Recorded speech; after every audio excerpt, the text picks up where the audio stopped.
smoking on the train, but water is permitted, and don't throw anything from the train at any time. Crossing over the Bronx River at 23 miles long, a freshwater river that runs in New York City. Habitat to turtles, fish, frogs, migrating birds, a beaver named Jose, and his buddy Justin Bieber.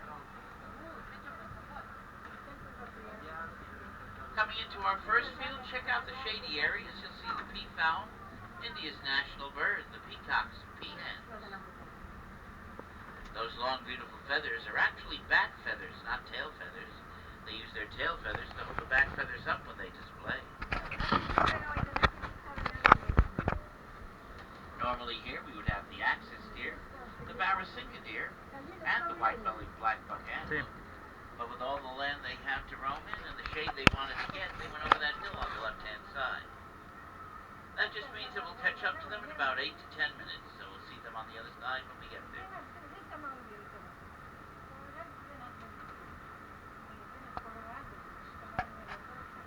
Though at this time we are coming up on a pair of shacks, and they're here to help us tell the story of conservation. That's about the Barrasinga deer. In 1970, there were estimated to be only 66 of the Barrasinga deer remaining in central India.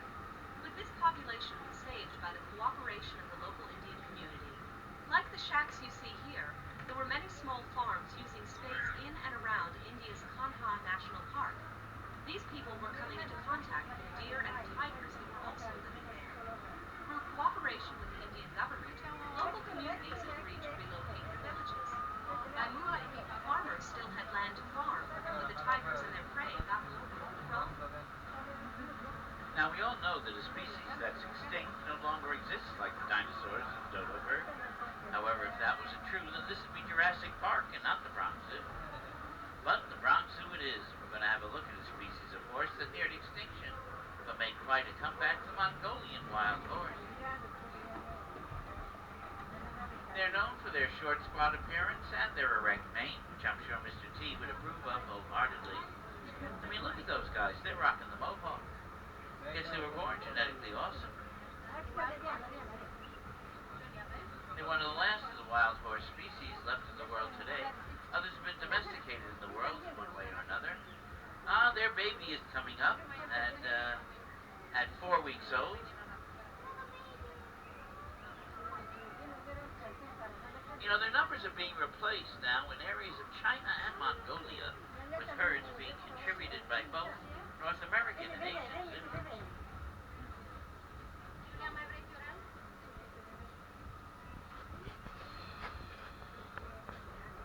There are genetic differences, like the forelock, the hairs that come down in front of the forehead of a domestic horse, are missing on the Mongolian wild horse. Now, they do have quite a bit of history behind them, too. Matter of fact, I've got some of that history right here. The first accounts of Mongolian wild horses come from rock engravings, paintings, and even cave drawings that date back more than 20,000 years. And the first written accounts were from Tibet, sometime around 900 AD. But these horses remained largely unknown and unnamed to the Western world for many years. During an expedition to Central Asia in 1879, a famous Russian explorer and naturalist, Colonel Nikolai Przhevalsky, encountered the horse in western Mongolia. Because of his discovery, this species is also known as Przhevalsky's horse. Captive breeding of Mongolian wild horses started back in 1901 with 28 animals. The zoo received their horses in 1902, and we've maintained since then. Although our researchers may have trouble from time to time trying to find the animals they wish to research in the wild, both myself and Ian are here to help you today by pointing out animals, even if they're not in plain sight. If you want to look for animals yourself, it's not that hard a thing to do. Just put yourself in their hooves. Where would you go if you wanted a place to rest, a place in the shade, or somewhere to graze? Just one hint, though. If you are looking for somewhere to graze, please don't eat the grass.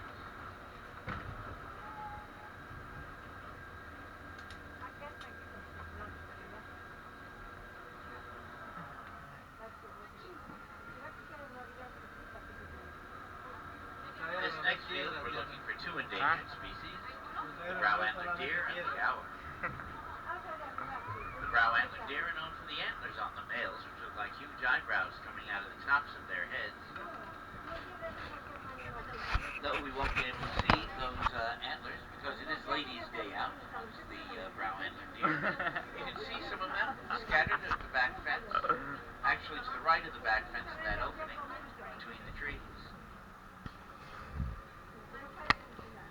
To the right of them, laying down in the grass, though, is the gaur, the largest wild cattle in the world. Male stands at about 2,000 pounds, as much as a small car. 6 feet at the shoulder, 10 feet long, and with those huge horns, they can take on a tiger. Now, the brow antler deer suffered from a lack of wild lands and a lack of wild diet because of farming in their native Cambodia. So much farming, they were starving for lack of a wild diet. And the gaur suffered from a lack of wild lands and the diseases they could catch from domestic cattle. The species survival plan helped both of these animals. Here at the zoo, we help gaur and brow antler deer and many other species by participating in cooperative zoo management programs called species survival plans. The name says it all. The plans aim to help these animals survive. Zoos across the country work together to maintain genetically diverse populations of rare and endangered species. Some people think we've gone to the country when we've gone to the zoo. Not quite true, and you can hear that highway traffic behind us. The wooden fence in front, well, that's to decrease the noise of that traffic for our next animal. Of course, we want to keep him calm. After all, he's a Siberian tiger. And before we get to see him, everybody, remain in your seats and keep your heads, hands, and feet inside the cars. Now we're looking for Yuri, a male Siberian tiger, 350 pounds and 6 years old.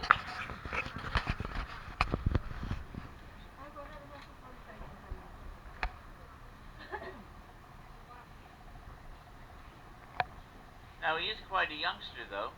Give him another 5 years and he'll weigh 750 pounds and be a full-grown adult. He's relaxing in the shade on the right-hand side.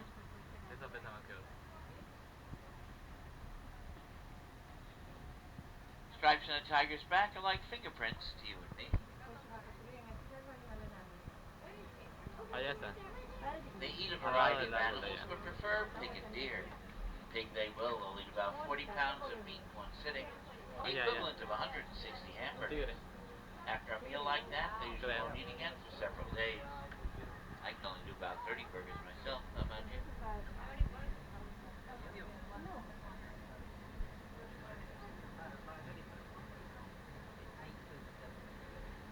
Brow antler deer can be quickly seen at the top of this hill. Laying down on the right side and also by the right fence. Now let's see if we can catch up with the deer and antelope we missed. There we go, right there in the field, laying down on those small antelope with their white bellies, the black buck antelope. 3 feet at the shoulder, fully grown, dimorphic, which means the male looks different from the female. The spotted deer we see next is the axis deer that keep their spots all their lives. Maybe deer are born with spots, they fade away as they get older, but not the axis deer. They keep their spots. After the trees, we have the tan Barasinga deer. Barasinga means 12 tines in Hindi. Their antlers can have 12 to 14 points. They're also known as the swamp deer because their splayed hooves walk very well on wet ground.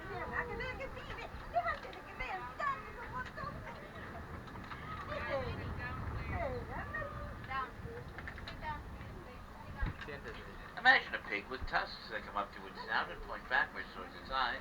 This pig is called a babirusa. Babirusa means pig deer in the Malay language and uses their tusks to intimidate males and attract females. Here's a male named Hickory. You can see his tusks, a face a mother could love. Then Hillary. Females do not have tusks in this group, but I don't see her at this time. Might have missed her, but I won't miss the next animal I look for. After all, they are our Asian elephants.